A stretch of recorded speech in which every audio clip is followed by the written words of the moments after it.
This is the OTB Television Network, a service of Capital District Off-Track Betting.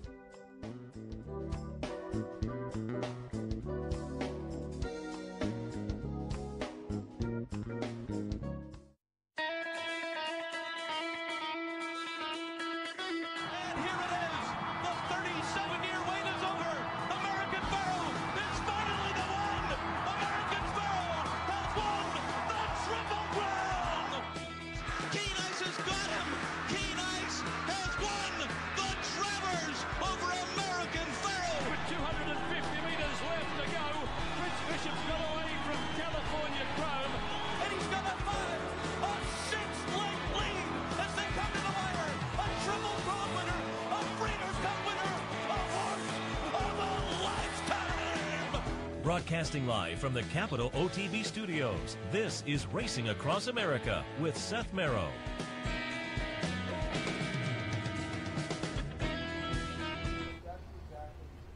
Good morning and welcome to Racing Across America on this Thursday morning, live from Saratoga, right in front of Clare Court. It's turning out to be a beautiful morning. The sun has come out and really the horses are out working. It's, as I say, turning out to be a beautiful morning, and knock on wood, it'll be a great afternoon as well.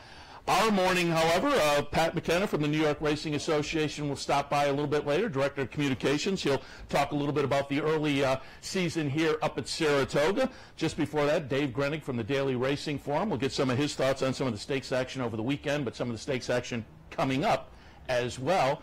But right after the break, we will be joined by Jersey Joe Bravo. He had a nice weekend down at Monmouth last weekend, kind of been bouncing back and forth with some mounts up here at Saratoga as well. He's going to be out at Del Mar this weekend. We'll hit on all of that right after this. Racing Across America gets underway. Stay tuned.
Birdstone is an outside front. They're coming down to the finish. Can Smarty Jones hold on? Here comes Birdstone. Birdstone surges past. Birdstone wins the Belmont Stakes. You know, and make better decisions, better choices, to know how to connect the dots. In horse racing, knowledge is a powerful tool, but not the only tool. Race results and replays, past performances and live streaming, wagering from all your digital devices. These too are important tools, and you'll find them all right here at Capital OTB. Capital OTB. Become a better horse player. The backstretch workers are the heart and soul of what we do. They're the backbone of the industry. People on the racetrack are very giving people. It's a very oppressive community of people helping one another. We see it all the time.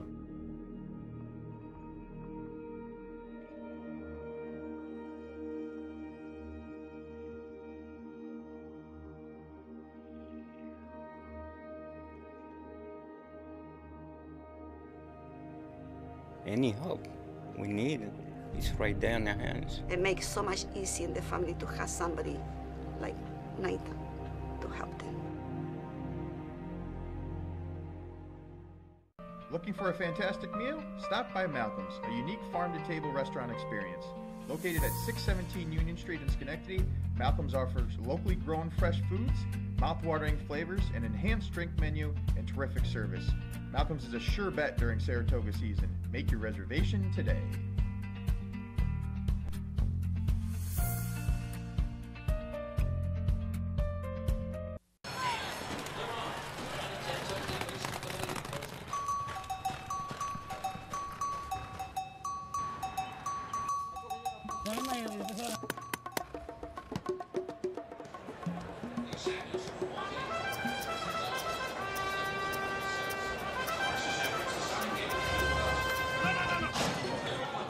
Come on.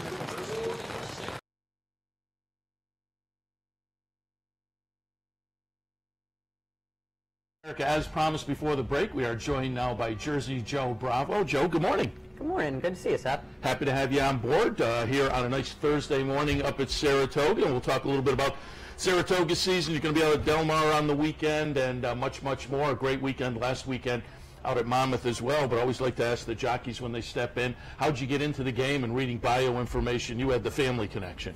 Yeah, I mean, can you believe I tried out for the basketball league? They cut me, man. I can't believe it. I would have tried tonight's basketball, okay? Listen, just because as a kid I didn't make it out to the NBA, tonight I'm going to try to, too. But no, going back to that, my father was a jockey. My grandfather was a jockey. My kids, as growing up, all the toys were jockey whips, helmets, and, yeah. So, did you go to the track a lot as a kid? I was home. And when did you start riding? Officially or unofficially? I rode my official race at 16 years old, but I was riding match races when I was 11 years old in Texas. Really? So that's why I kind of like, you know how you do your education, and I didn't go to make it to college, but my college days were living in Texas. I spent the years from 11 years old to 16 riding match races. It gave me a lot of great experience. So by the time I went to ride races, I had hundreds of races I've already rode, but they were just quarter horse races. Yeah. It wasn't thoroughbred, so I had to adapt to a little slower pace. Gave you the good Save some horse. You don't have to go a full quarter mile. Yeah, there you go. And again, the reference to the basketball game tonight, that's a good opportunity just to tout it again. Right down the street, Saratoga Rec Center, Vanderbilt Avenue, 6:30, right after the races, the Jockeys basketball game. It's always a lot of fun. I think I'm going to be on the other. I think I'm going to. They pulled me back in, I think, to see if I can get a basket 2 years in a row. Don't be guarding me too hard, okay? Listen, you know, I'm not 21. I'm not trying to be a superstar on the court. I went up and tried to guard a couple of jockeys last year, and boom, right by me. Yeah, that's they're fast. Yeah, no question about it. Talk a little bit about, again, getting back to the beginning of your career. I'm always interested, and most people do. You remember your first winner? Of course. My first winner was a horse called Daffy Dack for trainer Louis Oliveras. I had no idea what I was doing. I was holding on, screaming, praying, the horse ran fast, and we won.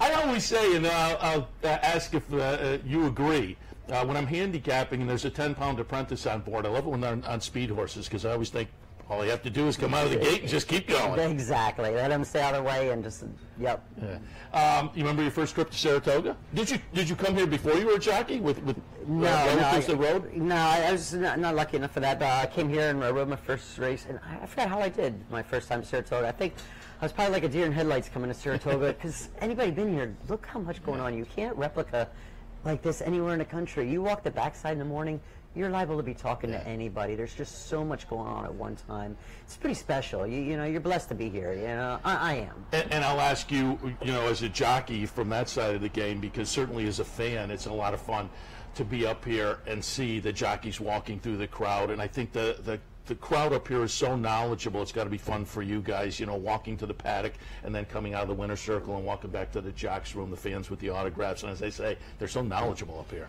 I guess this statement's only for people who've really been into horse racing, but if you're a jockey and been riding Aqueduct Belmont, and then they tell you got to go through Saratoga and walk through the stands, I was petrified. I said, oh, wait a minute.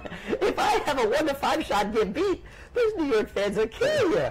They're great, though. I mean, they really, it's the same people from New York that come up here, but everybody's like in a good mood, and it's like a vacation for New York racing. And they showcase the best horses they have in the barn up here. It's pretty fun. Yeah, it is a great venue, and I always say it's more than just inside the fences. It's outside the fences where you're downtown eating dinner. People are talking about yesterday's double and tomorrow's triple. It's always a lot of fun. I'll ask you, because again, nicknamed Jersey Joe Bravo, and in a second we're going to take a look at a great weekend down at Monmouth last weekend, and so you're still tied into New Jersey racing. When I pulled up the Equibase stats, if these are still legitimate, 13 Monmouth riding titles, 9 titles at the Meadowlands. And as a guy that has ridden over the years a lot of times down in New Jersey, I just want to ask, with the sports betting going in, a couple of days after it went in, we talked to one of the vice presidents down at Monmouth. We had Frank Miramonte here the other day. And it seems like after a period where things were a little shaky, there's some more optimism now in New Jersey. Yeah, you definitely see some sunshine ahead of us there at Monmouth track. I mean, ever since the sports began, you could just see even like the crowds. Everybody's kind of going in there, and it's putting a whole new twist into racing. When I was down there last weekend for the Haskell, it was pretty wild that you could bet on a horse to win by a nose. You could bet on a horse to win by 5 lengths. Horse for horse. It's a complete... I've been riding for 30 years. And it makes a whole new twist in racing. I think it's going to generate a lot more buzz about it. We're going to find out. It's a whole new venture. And I'd say I got to take my hat off to Dennis Drazen. I mean, he was really the fortune behind it all. He really... He slaved over it. And he's done a great job. And when the decision was made in Washington, they were ready to go. Yeah, it's pretty fun to see how it's going and see what kind of direction it goes. But it's generating a lot. And I think it's all positive. Yeah, they had a pick 4 the other day with horse races and baseball games. Yeah, I mean, how do you come up with that? But it's amazing. It's great. But you're based up here this summer. However, you did make the trip down to New Jersey last weekend, and we wanted to touch on some of the nice stakes action down there in the Oceanport. We're going to watch the stretch drive here, number 2 Synchrony with Joe Bravo aboard. Chart margin of 1 2/4 lengths. But there was a little...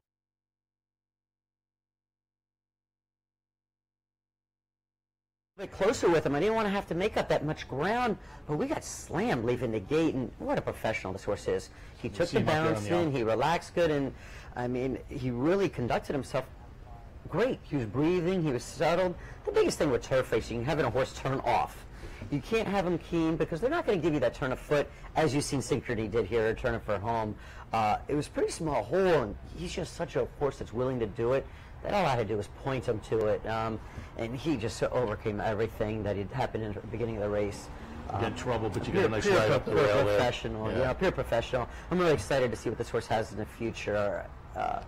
He's got a lot of talent. Yeah, Michael Stidham trainee, and you had ridden him in some starts before, and we've been right in the thick of things going back to the fairgrounds as well, and we'll talk a little bit more about the fairgrounds in a moment. But I also wanted to show the Molly Pitcher, because it's our friends at West Point, Rob Masiello and West Point, and Burned, and they were looking for the graded stakes win.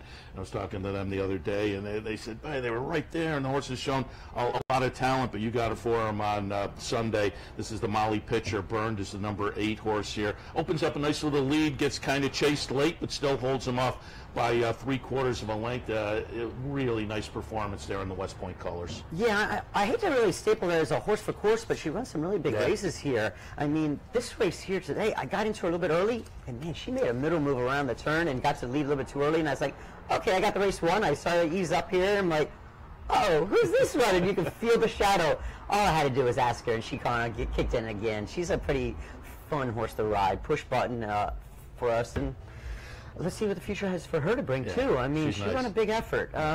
She only won by a little bit, but I think she had more if I had to do it. Yeah, as I say, it's fun to root for and it's a great team. I mean, West Point's got so many good partners. I mean, and I had Tom Durkin say, hey, Joe, thanks, I had a piece of her. I mean, who doesn't own a piece of her? I mean, I'm here in Saratoga, and I got thanked by everybody, and it's pretty fun to deal with good people. Yeah, I have stood in front of the big screen down on the bottom floor of the clubhouse watching West Point horses run out here, and the whole crew is there, and they have a great time as well, and that's what it's all about. Yeah. And Terry Finley's done a great job with the whole organization. I don't even know how many years they've been in business, but I remember when they first come around with John Dow, they were just kind of getting their feet wet in horse racing, and now they're one of the major competitors out there, and I'm proud of them. They got a great stable behind them. Yeah, and Rob Masiello owns part of the horse too, and I had him on the other day, and he said he called up Terry when he was still in college. He said, I don't have any money now, but I want to jump in when I have some money. So they got him tied in, and now he's out owning on his own as well. Coming up this weekend, just want to touch a little bit because you have a runner out in the yellow ribbon at Del Mar, so you'll be headed out there. Grass race, obviously, and we're going to look at Hallie Bell. We're going to go back to the fairgrounds last November. Nice little allowance win on Hallie Bell. She is going to be the number 11 horse here, 3 to 5 that day in a field of 10 down on the turf at fairgrounds. Most recently, you were out at Arlington, ran 3rd in the Modesty Honor. Talk a little bit about Hallie Bell and what you expect on Saturday. Yeah, this was the first time you're showing the replay now of me sitting on her, and I really didn't know what I was sitting on, and it was a Godolphin horse, so she's going to just keep blossoming to be a better filly as she gets older, and she really showed a lot of talent in this race. I wish you could see the last race in Arlington.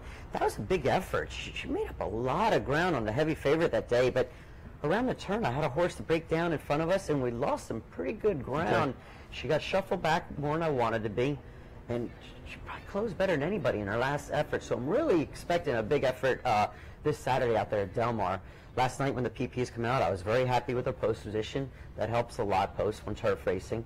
And there was plenty of gas. I mean, I counted at least 4, maybe 5 speed horses in the race, so at least it's honest pace. You hate to go to a place where you're a horse, you're coming from out of it, it's a speed course, and there's no pace. But I think the race could set up really good.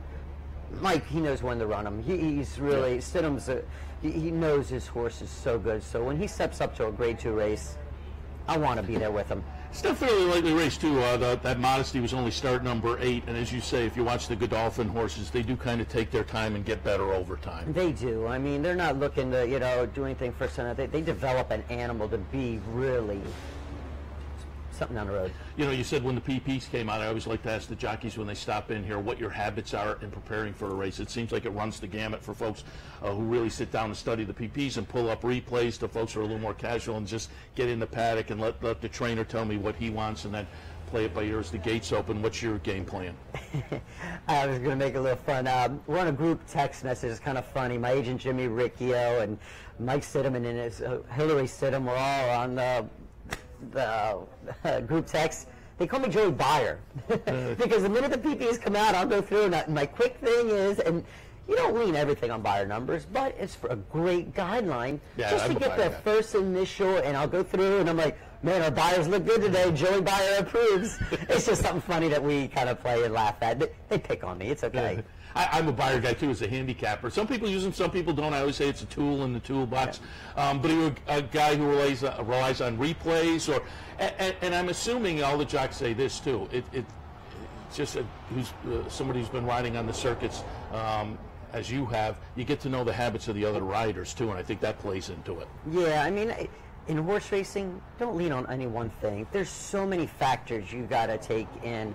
I mean, when you're riding every day with a colony of riders, they're like your brothers. You know what everybody's going to do. But you got to take into factors the track, the pace of the race, the position you have.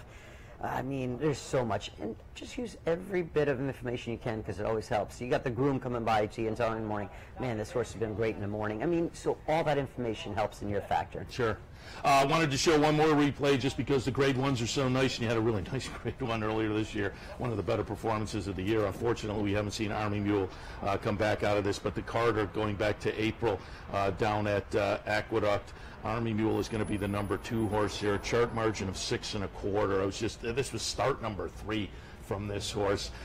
When you get on and you're in a race like this, do you feel like, oh man, I'm on a Cadillac?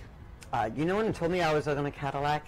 I walked into the paddock, and we have Todd Pletcher and Vinny Viola standing side by side, and I walk up, and their first words were, Joe, serious horse. And the voice of saying, serious horse. And, we could all read his paper. He run some nice races prior to this, and he was a good horse, yes.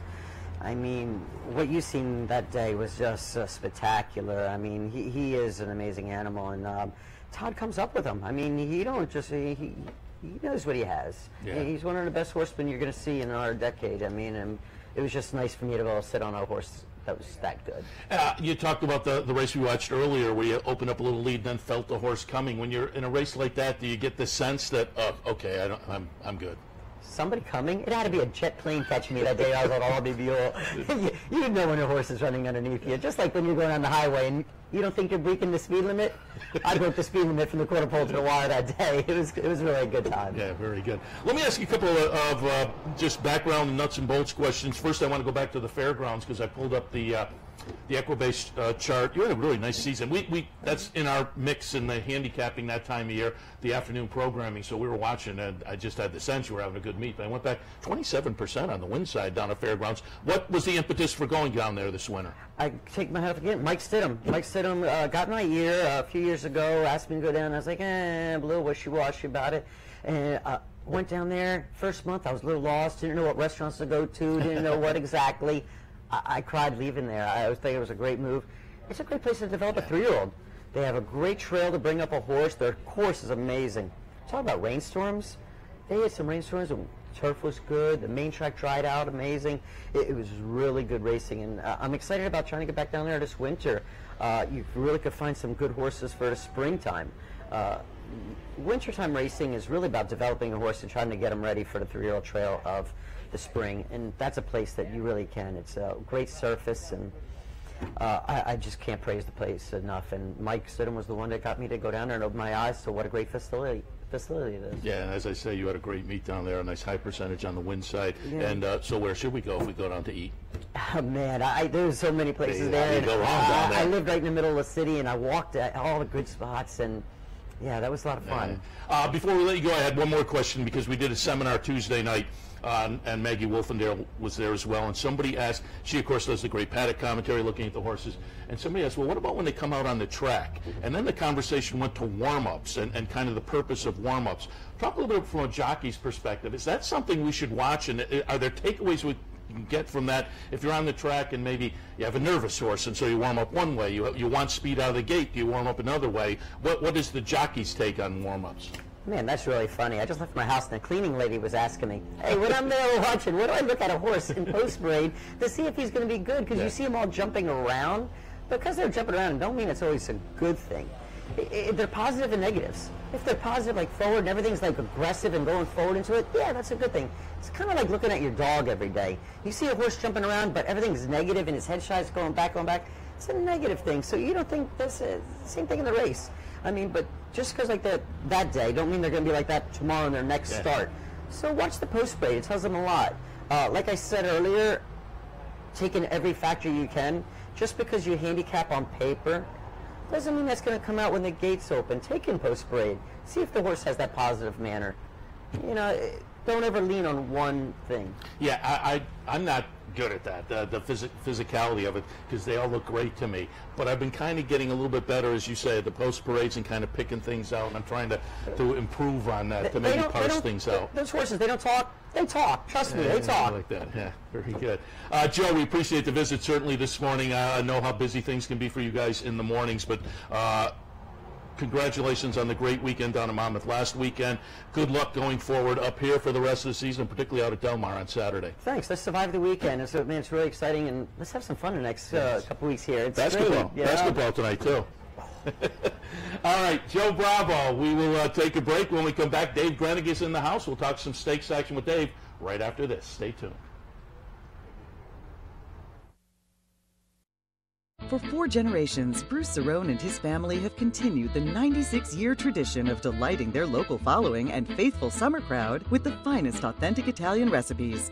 Classic Italian dishes made with the freshest ingredients and served in a home-like setting, where everyone is welcome.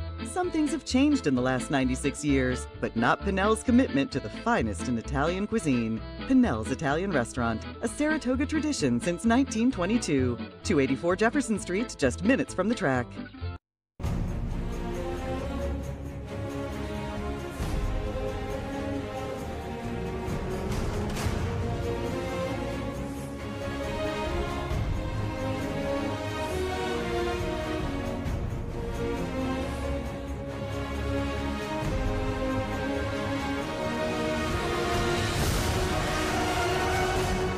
Sign up today for Capital OTB's handicapping series and plan your trip to Las Vegas. Visit Rivers Casino and Resort, the Capital Region's only destination for live table game action and the hottest new slots paying out millions.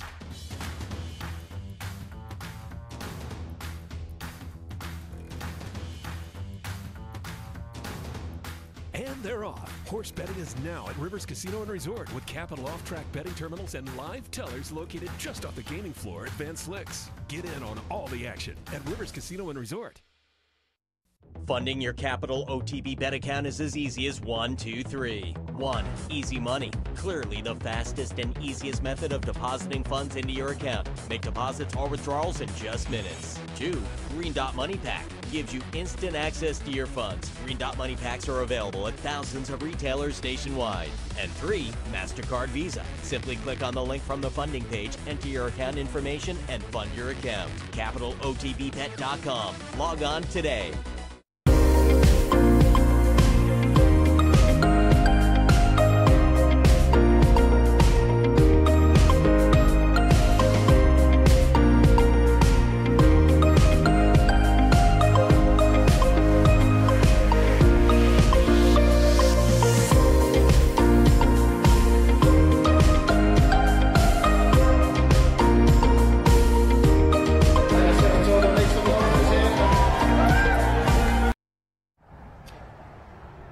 Welcome back to Racing Across America. Seth Merrow in here on a Thursday morning, live from the Saratoga backstretch. Thanks for joining us, and thanks also to Dave Brennan for coming over. You and Mike Welch doing a little alternating on Thursdays. Always happy to have the DRF guys sit in. Glad to be here. He passed the baton early this morning, and here I am.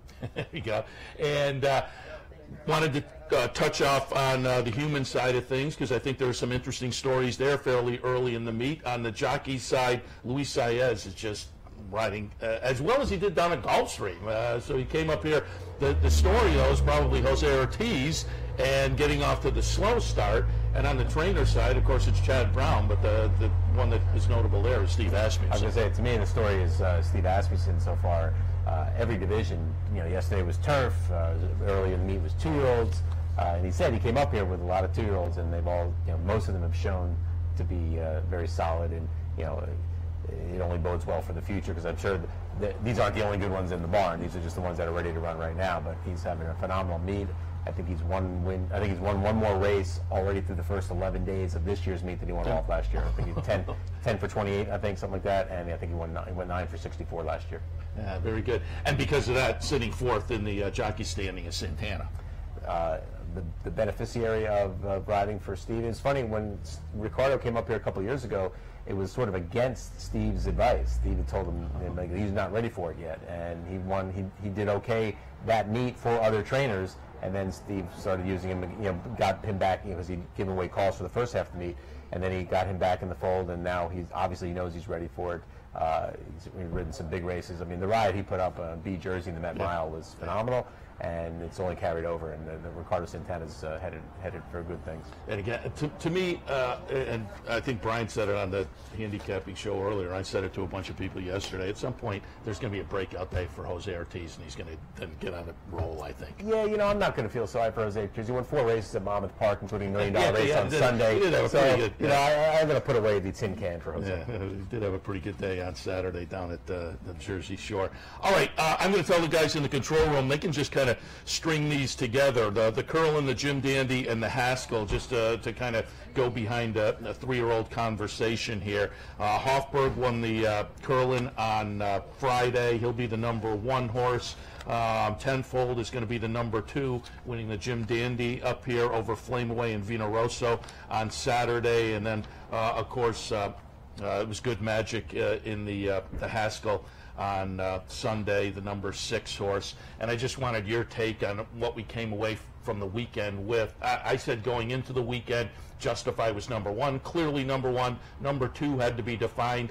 Maybe it was Good Magic in the Haskell, but I don't know whether the class is still defined at all. And because of that, we got an interesting comment from Mark Cassidy, maybe entering Wonder Gadot in the Travers.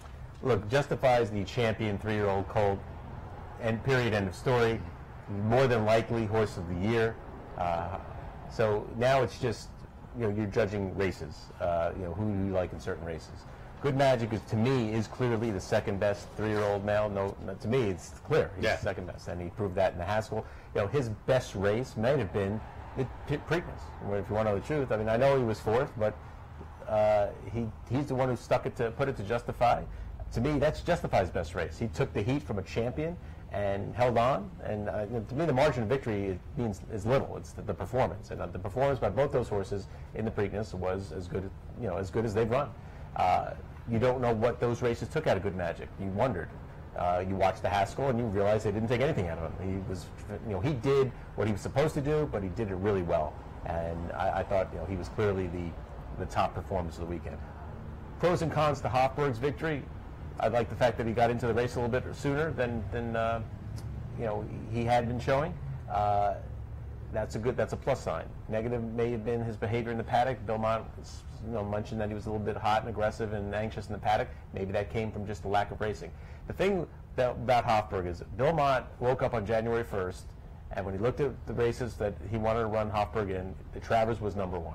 That he got to the Derby and those races in the Belmont was a byproduct of how quickly Hofburg came along and how good he might be. When Belmont plots on January 1st what's going to happen on August 25th, I'm going to pay attention, because Late was the same way with the Alabama. He woke up and was trying to get to the Oaks, but when he couldn't get to the Oaks because of a setback, he moved on and got her to the Alabama, and she won it. As you're watching here, Good Magic it's a solid performance. The thing is with these horses that they were beating is there wasn't much behind them. Now here's Bravazzo. Look, Bravazzo's a nice horse. I don't want to sell Bravazzo short. He's going to be the one horse that's going to show up in all 3 Triple Crown races, the Haskell and the Travers, the only one, and that that deserves credit. And look, Wayne will test him, and this Bravazzo has passed the test. He survived it, and he'll be interesting in the Haskell, the Travers, and he'll probably be a good price. Good match. Wonder Godot, as you mentioned, this is an interesting play by the team Cassie. If she has any chance, and I don't know that she really does, of being in the conversation for 3-year-old filly champion, she would have to win this race, and then she'd have to beat Monomoy Girl on the square in the Breeders' Cup Distaff, and she'd still trail Monomoy Girl 2-1. Yeah. So I don't know that happens, but it makes for a more interesting race. And the filly hasn't been in the Alabama since I believe Devona Dale in 1979, and filly hasn't won the Alabama since 1915. Travers. Sorry, it's since 1915, and it's an interesting thing. More interesting is where's Johnny Velasquez wind up on, because he's been riding Wonder Godot, and he's been riding Dino Rosso for his main client Todd Pletcher. Decisions yet to come. Well, let's talk about that, because that's when you didn't hit on the Jim Dandy, which is traditionally the prep for the Travers. Hofburg coming out of the Curlin, though. I said to Mike Welch last week, Hofburg should have been in the Jim Dandy, and he said, Bill Mott wants to get a confidence builder, and if the race is there, yeah, I agree, why not? And I think he got the confidence builder. So we wind up with Tenfold winning the Jim Dandy. Flame Away, I thought, got back to what we saw earlier this year, where I don't like to be beaten, and he held on through the stretch. And Vino Rosso, from what I heard from John Velasquez in the winner's circle afterwards, just didn't take to the track early.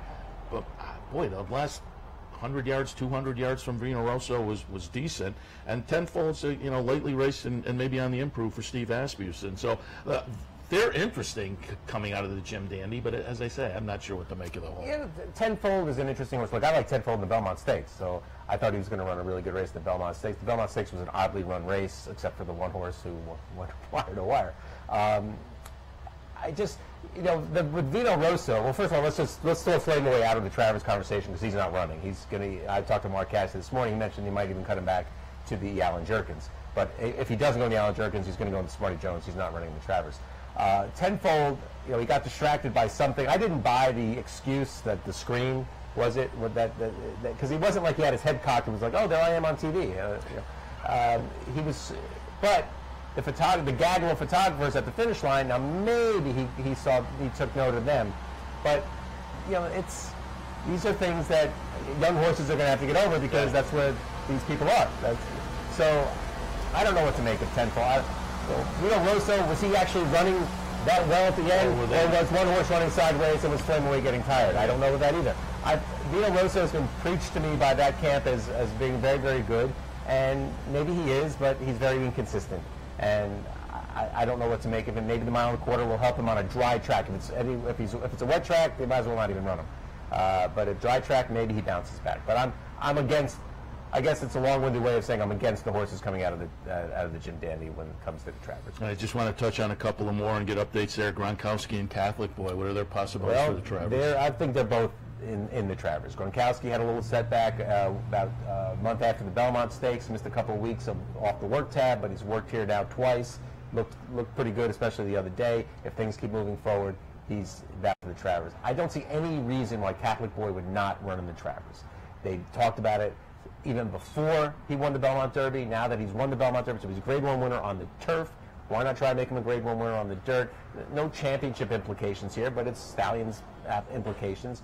And there's no he likes the 1.25 miles. There's no reason to skip that and wait for the Saranac. The Saranac does nothing for him. So I think he winds up in the Travers, and I think he's a very interesting horse in the Travers. I know he didn't run well in the Florida Derby, but he bled that day. So if you can excuse the Florida Derby, he's got a win in the Remsen, and he's got a pretty decent second in the Sam Davis, which was coming off a layoff. So I think they're both very live horses in the Travers. And if you're going to take your shot, again, this class hasn't really defined itself. Good Magic, I assume, will be the favorite, but it's not strong after that, so why not take this shot? There's no reason not to. Yeah. I wanted to touch on one more horse, because we're going to jump into the weekend stakes right now, and I wanted to mention, because you wrote about Voodoo Song, who was so cool up here last year, 4 wins up here last year.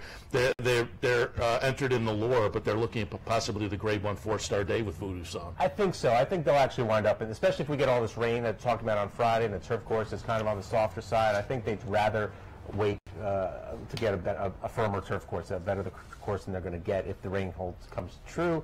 The owner, Barry Schwartz, he likes to take the shots. He thinks the time is right to run in a Grade 1. The horse is doing, of course, ran 2/5 off a world record last time out, and to come back in the lure. If there was like a monster a monster horse in the 4-star day that you were scared of, maybe okay, avoid it. There isn't. Yoshida's a nice horse. There's some nice horses in there. There's nobody not to run. So I don't think he runs in the lure. All right, let's jump into some of that stakes action, take a closer, more specific look. The Hall of Fame is tomorrow on the afternoon of the Hall of Fame inductions. Don't forget, at 10:30, I think they kick off tomorrow down the street at the Fasig-Tipton Pavilion on East Avenue. Should be a lot of fun. Swing by there if you get a chance. But the Hall of Fame will be run tomorrow afternoon. It's on the turf for 3-year-olds. I say it all the time. I love this subdivision of 3-year-olds on the turf. I don't think, I will say it's interesting this year with Catholic Boy. Analyze it. They're the interesting ones. They're not in here. Right. So once you get past them, it's competitive, but not as intriguing maybe. But Guido, to me, I put that one on top. We're going to go back to the Paradise Creek and watch the stretch run. Guido will be the number 5 horse in here, winning by just a neck. Then they went over to Royal Ascot. Ran okay. There was a 6th place finish, but it was an okay 6th for the try at Royal Ascot Grade Company. Combatant to me is really interesting. I was kind of married to that horse early on the 3-year-old trail this year, and eventually kind of divorced myself a little bit. But the workout on the turf is interesting. The turf try, so I'll be on a little Combatant as well, and Murad I've liked earlier this year as well. So I have it 6, 7, 2, and 4. But what are your thoughts on the Hall of Fame? I'm a little bit against Guido for a couple of reasons. One, it's, you mentioned the Royal Ascot race. That was a straightaway 3/4 race. And he ran very well in a straightaway 3/4 race. Now we're going 2 turns, a mile and 6. That was also on firm ground at Ascot. Now we're going a mile and 16th, maybe on turf, depending on how much rain we get, on what's probably going to be softer type ground. For the price that he's probably going to be, given the connections and given the coming off of an Ascot race, I don't want him. And if they run on dirt, if the race is transferred to dirt, it's a total guessing game with him. I asked Todd yesterday, would he run? He's not sure. But I am with you on Combatant. I think Combatant is, that's who I like in the race. I went back and looked at his first start on turf, and I thought it was a respectable effort. He was wide for most of the trip, had reason to give up if he wanted to, given he was trying to run a mile first time out on the grass, and he still fought on, and he only got beat a length and a half. They put him back on the dirt, and once he broke his maiden, as you mentioned, he's on the Triple Crown Trail. He was running just good enough to continue on the trail, and then he got to the Derby, and the worst thing that probably ever happened to him is that he qualified for the Derby, and then he gets post-20 sloppy track. To me, I just have a big X through the Derby. I guess my one my one caveat here is I don't really have an excuse of why he didn't run at all in that win. But he's been breezing well on the grass here. And I think it's, and I think he will handle a wet track. Again, the Derby, it's not because of the slop for me, but he ran decent in the mud in the Southwest to My Boy Jack. So I think he can handle it off track, especially against these kind. Again, if it stays on the turf and it's soft, Murad gives you mixed feelings here. He ran very good in the American turf in winning that race. That at Gulfstream, he didn't run as well. So, but I would tend to think that he would run pretty well here. So I like Combatant. I like Murad. I'm against Guido. All right, let's move on to Saturday. A really nice stakes card highlighted by the Whitney, and we'll touch on that in a couple of moments. But first, let's go to the test. Annually, one of the fun races up here. 3-year-old fillies sprinting, a Grade 1 event. $500,000 up for grabs. Get a nice, full field in here. What do we have? 9 entered, and I just think, classy act for Brett Calhoun. Mia Mischief for Steve Asmussen. Chad Brown brings in Separation of Powers. Dallas Stewart has a lightly raced horse in Cathedral Reader. But I pulled up Churchill Downs, May 27th, allowance optional claimer. Minute to Stardom is going to be the number 12 horse here. Win it pretty easily by a chart margin of over 6 lengths. She's also lightly raced and undefeated. And that buyer number last time, it's a significant jump up, so you wonder if it's true. Can we believe that? But if she can get back to that Saturday, she's right in the thick of things, I think, even being lightly raced and kind of stepping up to Grade 1 company. So Minute to Stardom is interesting to me, but I think it's a nice, fun, competitive field. Your thoughts on the test? It is. There's no standout. The one horse you didn't mention, who might actually be the favorite, is Alter Moon, who won the Azalea for Jose Velez. Then they put her in the Fasig-Tipton July sale just a couple of weeks ago, or about a month ago, and Peter Brandt scooped her up for about $600,000, turned her over to Chad Brown. And I've seen a couple of her breezes up here, and they've both been good. And she's an interesting horse. To me, the wild card is Minute to Stardom, the filly you just showed, because she raced in Louisiana Bred Company and handled them pretty easily. Then she won an Open A other then, and now she's stepping up into a big spot here. I like where she's drawn. I think the outside draw helps her. Hopefully she can sit a little bit, although I don't know that we have that blazing type speed. I guess you're going to get the same type of pace scenario that you got in the Victory Ride at Belmont, when Classy Act and Mia Mischief sort of dueled each other into defeat. What a game effort by Classy Act. I mean, if ever a filly deserved to win a race, it was probably Classy Act in the Victory Ride. Now she's got to go a little bit, half a furlong farther. Trainer Brett Calhoun did mention to me that he thought she came out of the race very well and loved the way she breezed on the training track last Saturday. Now, one caveat on the training track, times last Saturday, it was very fast. There was moisture in the track, and all the works I thought last Saturday were on the quicker side. So it's July 28th breezes on the training track, just a little nugget there. But I'm interested to see how Walter Moon runs first time for Chad. Very interested in Minute to Stardom. And then, we shouldn't dismiss Separation of Powers, who's a Grade 1 winner, and she stumbled at the start and got way out of position last time. Now, granted, being far off the pace in the Victory Ride was probably a good thing, but I'm sure the stumble wasn't a good thing. She should move forward off that race, and it makes her dangerous as well. Mia Mischief going to the race 2 back at 7 furlongs is interesting as well. Primarily, I mean, that race kind of looks very good, but primarily it's Steve Asmussen. When barns get hot, barns get hot. They do, and the only thing I can guarantee about Asmussen is he won't win today because he's got nothing in. I said, you're the only person who can cool yourself off. Let's take a look at the highlight on Saturday. The Grade 1 Whitney, $1.2 million up for grabs at a mile and an eighth. And this one's fun because of Mind Your Biscuits and Diversify. And the rest are also Backyard Heaven is going to get a lot of attention, certainly. But, boy, that Dubai race from Mind Your Biscuits was phenomenal.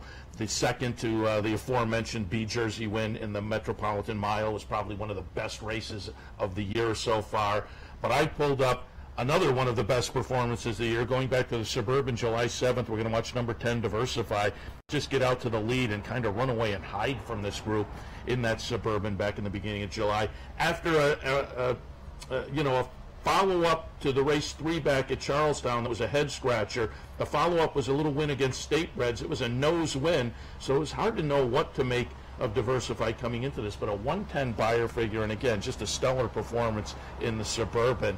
I'm going to be interested to see where the betting public goes in this race. Mind Your Biscuits stretching out, Diversify off the big effort. What are your thoughts on the Whitney? It's a good prep for the Evan Shipman, isn't it? Diversify and Mind Your Biscuits, prepping for the Evan Shipman later in the meet for the New York Breds. This is a great statement for the New York Breds, a great advertisement for the New York Bred program. Should be the post parade for the Whitney. Diversify here was tremendous. My one question here is, who else did any running in this race? Nobody else did any running. So, like Tappert, I don't know what, Tappert seemed to get a very wide trip early and really was wide throughout. Gets a change of rider here to Johnny V. Can Diversify duplicate this race? So right after the race or the day after, Rick Violet said, I'm probably going to skip the Whitney and wait for the Woodward. It was a very fast race, and coming back in 4 weeks may not be the right thing to do. And it seems like the horse has brought Violet here. He did bring the horse to this race, which is always an interesting sign. The horse breathes well, said he's eating everything, he looks well, and there's no reason not to run in this spot for him. That said, I thought Backyard Heaven was on his way to being a monster horse in the division after his win in the Ali Sheba. I needed to see him perform like that around 2 turns to truly be a believer, and he did. I thought he was really good that day. He was not very good in the Stephen Foster. They're hoping that it's the heat. He did in a lot of horses that night. It was very hot, very humid. He had a ship down there. He won in Kentucky, shipped back to New York, shipped back to Churchill. If you can draw a line through that race, to me, he's the one to beat. I think the questions everyone knows the Mind Your Biscuits question. He's never done 2 turns before. Can he be as effective? They often aren't. Maybe he's that type of horse that is. Diversify's got to give 7 pounds to Mind Your Biscuits. That's a huge plus for Chad Summers' horse, Mind Your Biscuits. But I'm thinking that Backyard Heaven, I think he's listed at 9-2 on the morning line. This had to be an impossible morning line to make in my book. I don't know that it'll be 9-2, but I think, if he's 7-2 or higher, I'm in on Backyard Heaven, because I think if he runs back to his Ali Sheba, I think that's good enough to beat. Is Ken Ramsey in town? I don't think I've seen him. I think I've heard him. Oh, there you go. But again, a nice race. The Whitney, a couple other stakes races on the card as well. Really great Saturday program. And what's the over/under on Chad Brown's stakes races? He's got 5 and he's live in all 5. How many do you think he wins? 2. I'll go 2. So the over/under is 2.5. 2.5. I'll take over. Okay. All right. Okay. Very good. All right. You mentioned training track times and whatnot. A good segue into also promoting the workout reports. We did that with Mike Welch last week. Great job for the DRF. You certainly want to tap into that information. You can find it at drf.com. But you're doing some of the morning workout. Helping them out. Gets busy at certain times at 8:45 break when everybody wants. It's open for 5.5 hours in the morning or 4.5 hours, and everybody wants to work at the same time. So again, check into that because it is very not just useful, it's potent information that you can tap into. Workout reports from the Daily Racing Forum. Check out Dave Grendig online, drf.com, or pick up the hard copy. Dave, appreciate the visit. Thanks, man. All right, we'll take a break. Pat McKenna from the New York Racing Association is in the house. We'll be joined by him momentarily. Stay tuned.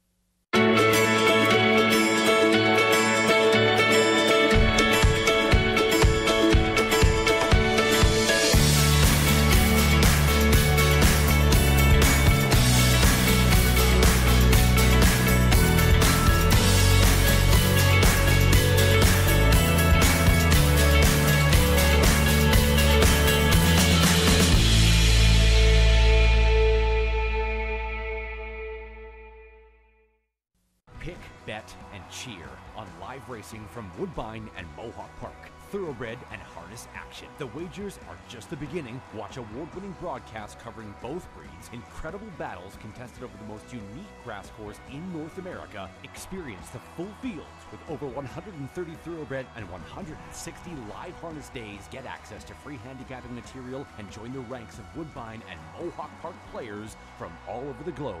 For more information, visit woodbine.com.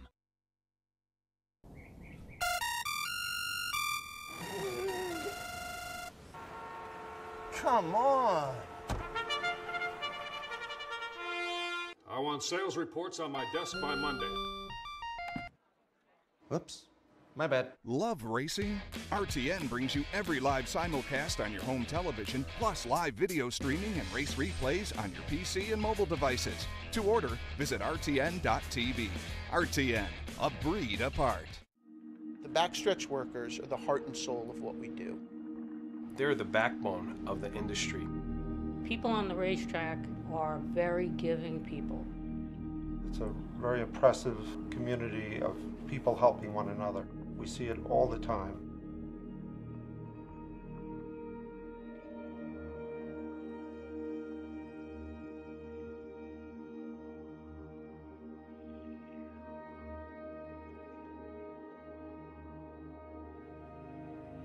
Any help we need it. It's right there in our hands. It makes so much easier in the family to have somebody like Nathan to help them. A day at the track isn't complete without a night at the Horseshoe. Great food, hot music, and cold drinks. So why go downtown when all the action's just across from the track? The Horseshoe Inn at the corner of Nelson and Gridley.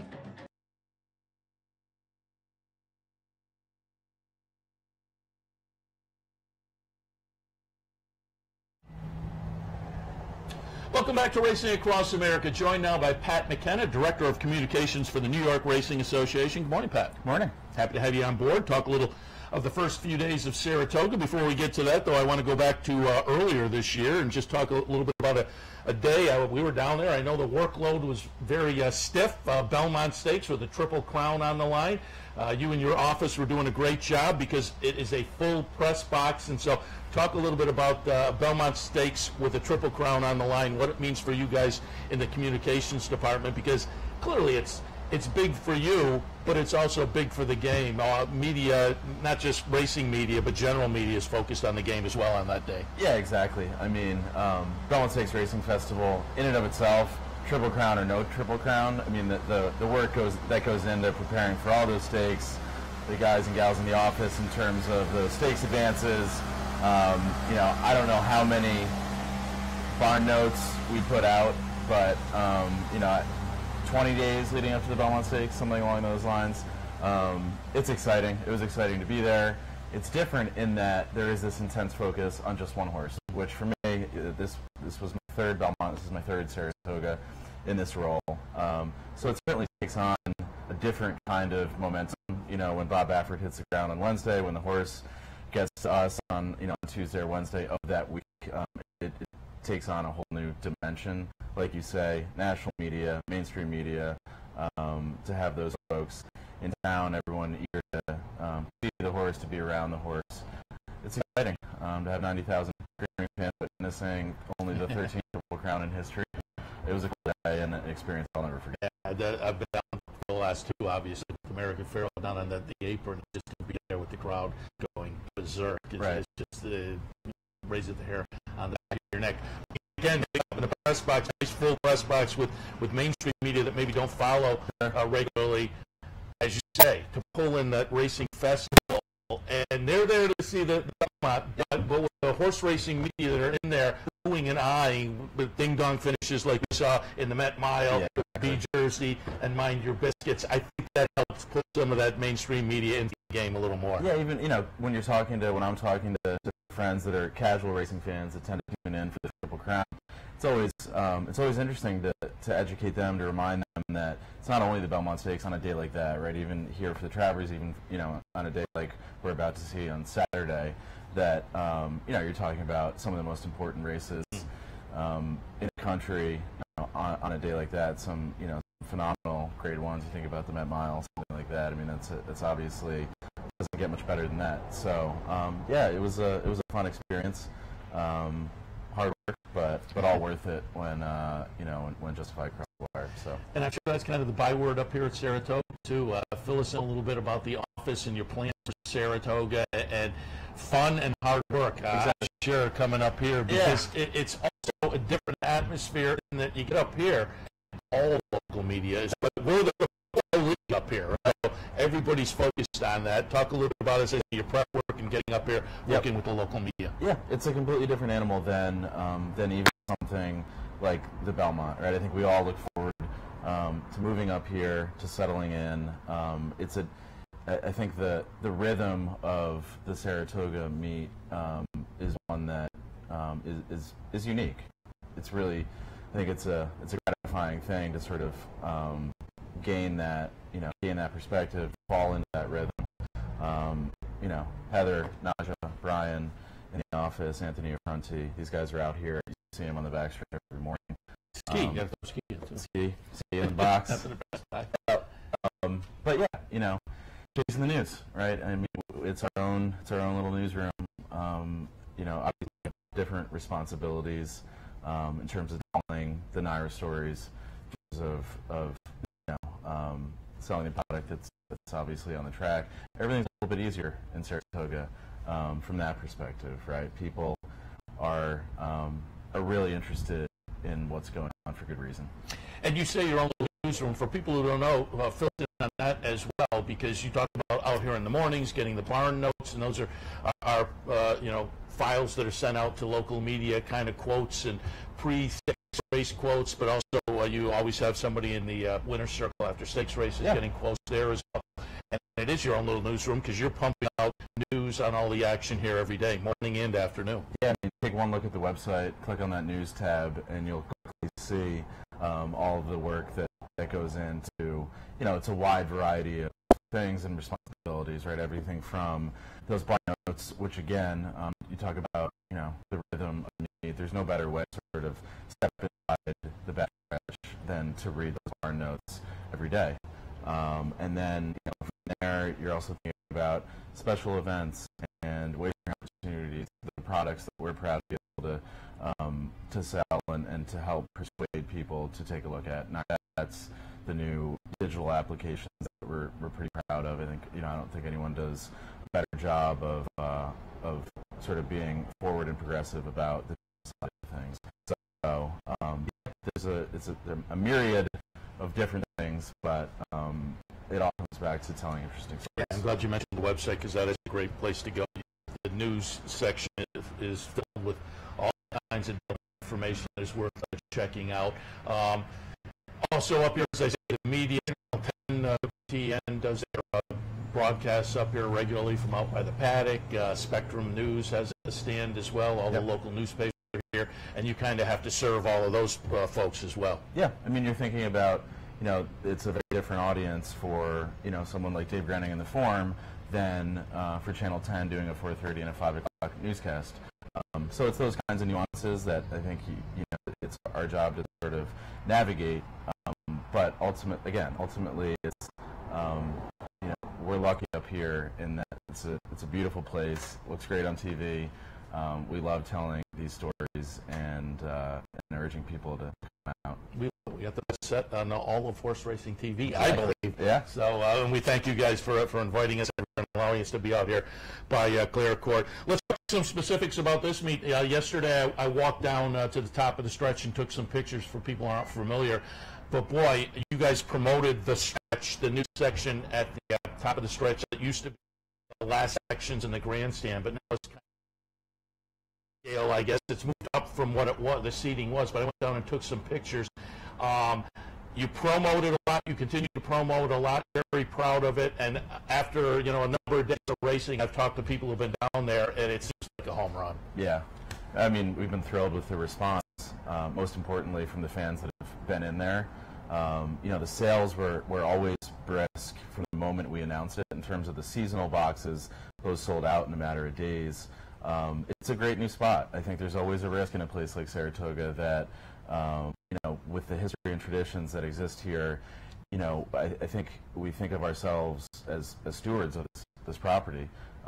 So to do something different, to do a construction project, which, as we've said, I'm sure you've heard me say, it's the first big, significant construction project in the building since the mid-'60s. It came out great. I think it's a pretty seamless transition from that section of the grandstand into the new area, the stretch. So, we also now open it on Fridays and Saturdays, starting at 6:30. So if you don't have a ticket, it's the best way to go and check it out. If you're here on track, wander over there, take a look. There's standing room only tickets. Obviously the Saturdays and Sundays are going to be a little bit tougher, especially if you're on weekdays. There's no reason not to talk to the people who are there at the desk. There may be an opportunity to grab a seat, to grab a box. But yeah, it's a great new spot.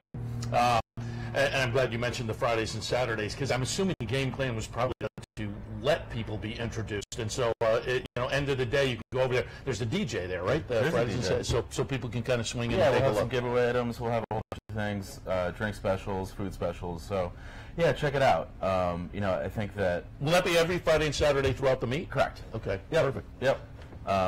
But as you saw, I think people are very happy gravitating to it. And you're a little bit farther away from the finish line, but the view is still phenomenal. It's a different angle, and I think a lot of people are accustomed to it. Experienced track goers to be right on that final turn. I will say, I have many times followed Steve Asmussen, who will run a horse in the race, and if you walk behind him from the paddock, he goes and watches from the 8th pole.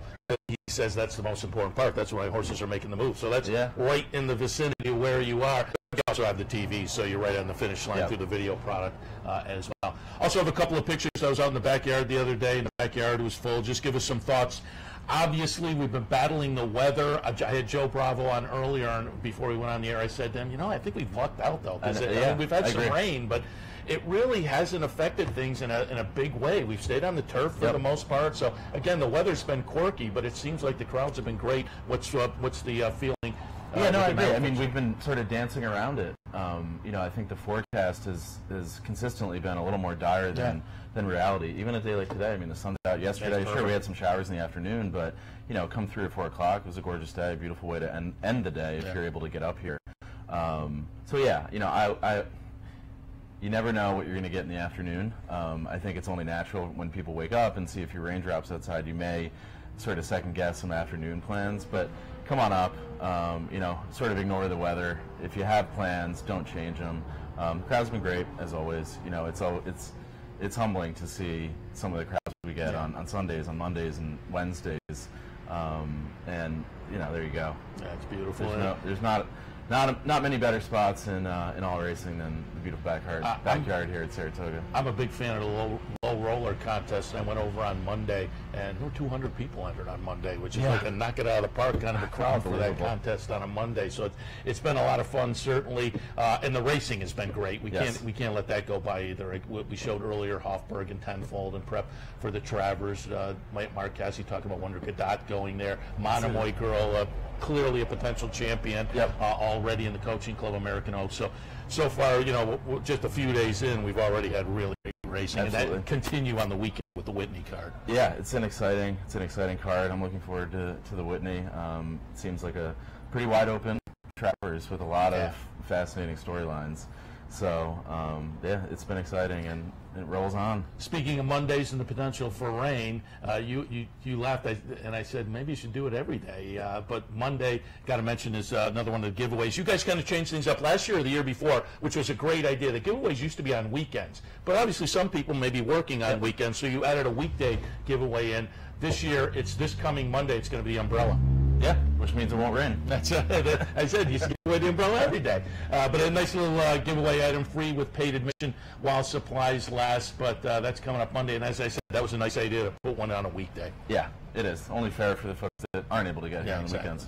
So that comes up on Monday. Keep that in mind. And before we let you go, a topic that has been talked about, and we've had Chris in a couple of times, I just want to mention again, you guys kind of still trying to get night racing, and I know there's been discussion down in Albany about that, but it's certainly something that other venues around the country it's worked for, and so we still chase it in New York. Something that would happen downstate. Correct. You're still trying to make that happen. Yeah, not here at Saratoga. But yeah, I mean, I think that sometimes the conversation gets a little lost. We're just looking for the opportunity to be able to do it, to be able to try it. Yeah.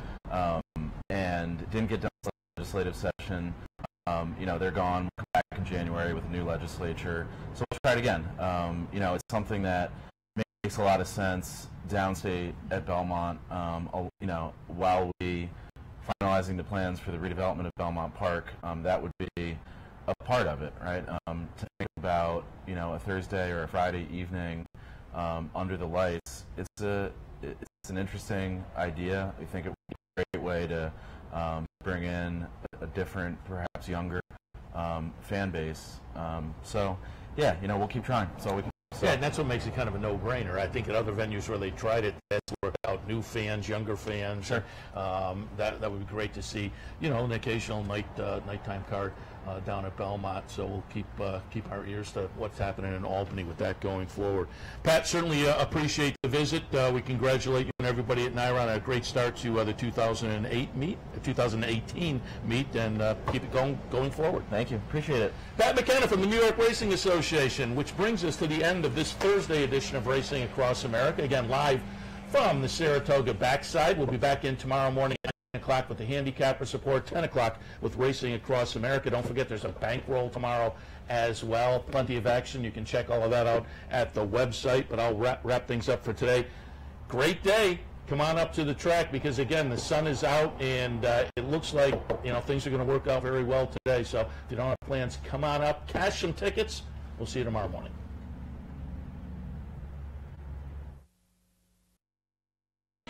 You've been watching Racing Across America with Seth Merrow. Racing Across America has been brought to you by CapitalOTBBet.com, the premier online wagering site in New York State. CapitalOTBBet.com. Sign up today. Pinnell's Restaurant, a Saratoga tradition since 1922. 284 Jefferson Street, Saratoga, just minutes from the track. Thoroughfan, giving the fan a voice. Find them at thoroughfan.com. Woodbine Racetrack. Pick, bet, and cheer on world-class horse racing north of the border. And the new Capital OTB mobile app. Wager anytime, anywhere. Download it free from the iTunes Store or Google Play.